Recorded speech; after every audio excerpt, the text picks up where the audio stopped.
Cooling down. Let's go like this with the top cap. Make sure we're not touching anything. And it looks like we're going to be perfect airflow right across the face of the coil. Okay, this cap has extra 1/16 holes like Mickey Mouse ears on top of the main airflow, and I'm using a chuff cap on top of it for extra draw. Okay, so there we go. The build's done. That got lowered. I don't know how the heck that got lowered. Let's go like this.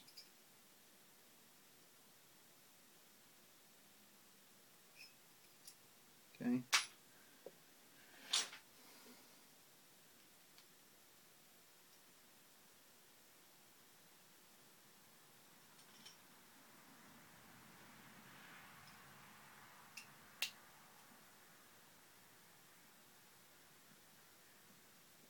Nothing's touching. I also like chuff caps for just being able to drip right down into the mod of the RDA. Okay. So we're going to use some of this different cotton. It's the K cotton. I don't know. It's not Shishido, but it's the one that starts with a K. I'm going to take 2 pads. Okay. 2 nice big fluffy pads. And for uniformity, I'm going to try and cut. You want to go with the grain as well. I'm going to cut 2 strips.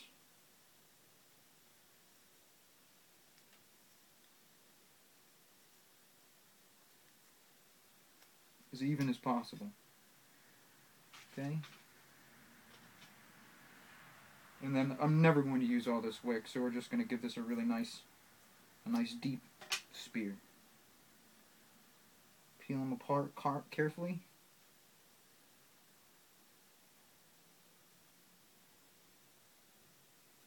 Okay. Thread. This is gonna be a good wick. Then we're gonna go again. Spear it.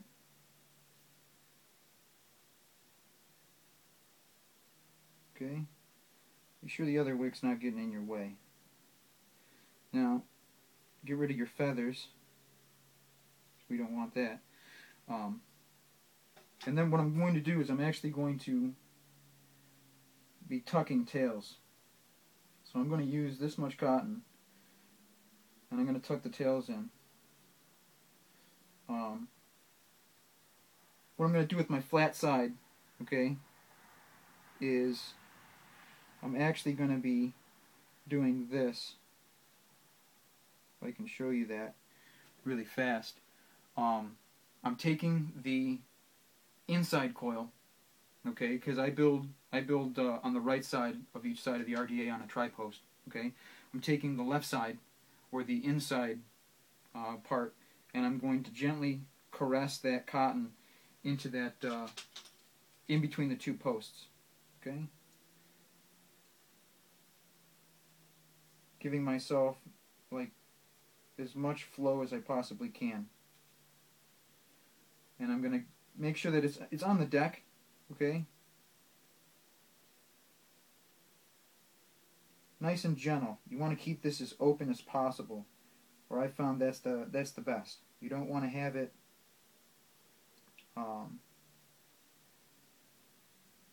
restricted at all, okay?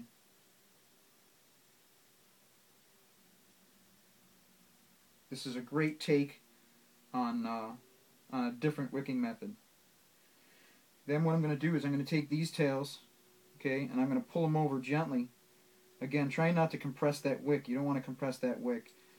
I'm going to give it a little bit of a bow.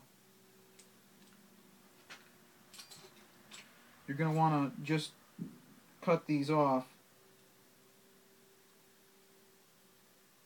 a little bit more than the other ones, okay?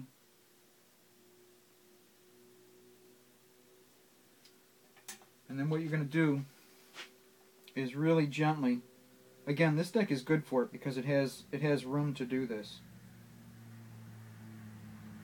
You're going to take that edge, and you're going to fill the edge of the RDA, okay? What this does is give you absolute full air coverage underneath the coil. Okay? And yet it gives you maximum juice flow. Again, keeping your wick as open as possible.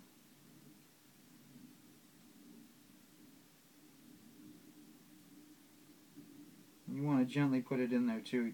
You don't want to compress the wick too much. You want to leave it wide open and accepting for your juice. Okay? And it's going to look something like this. I don't know if you're going to be able to see that really, really well on camera. I'll take some pictures and whatnot and try and exemplify that. Let's see, what are we going to juice up with? Let's juice up with this because I have lots of it. Juicing is handled just like every other thing, you know, but because we haven't compressed the wick at all of the bends are super, super gentle, okay? And in doing so, you're able to have a better pathway. I started doing this almost immediately. I couldn't figure it completely out, and then I watched Mr. Turner's video on it, and when he started doing it.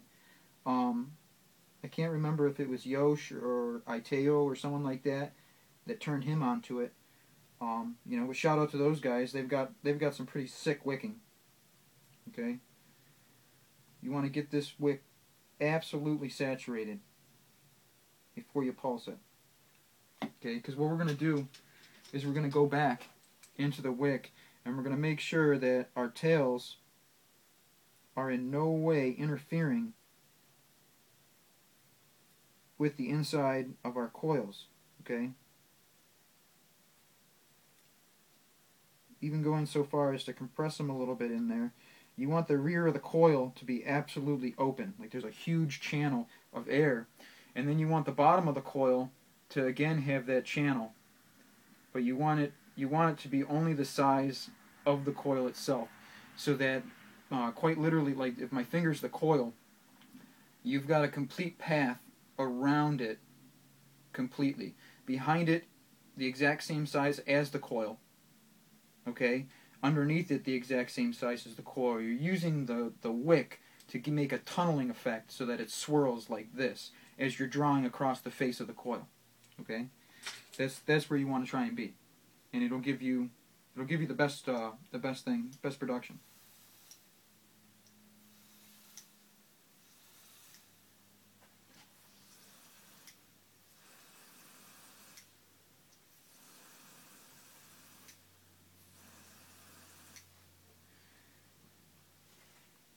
It is really, really juicy. One side seems to be firing a little bit better than the other side. There we go.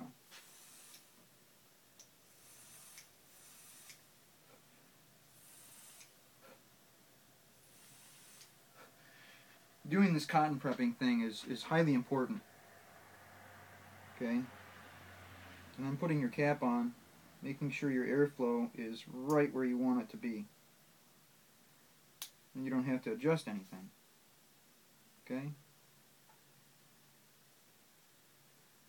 Just throw this on here.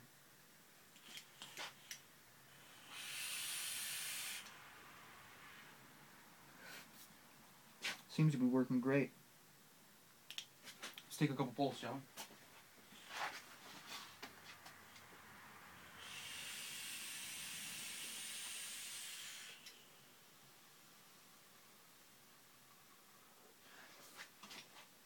Really, really nice, clean vape, and you're almost immediately going to see that it starts drying out.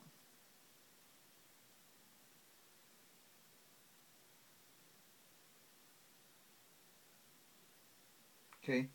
You don't want to completely oversaturate it. You don't want to see juice on the deck. You only want to see juice on the sides. Okay? That's where the wicking is, on the actual sides of the barrel. Let's go again.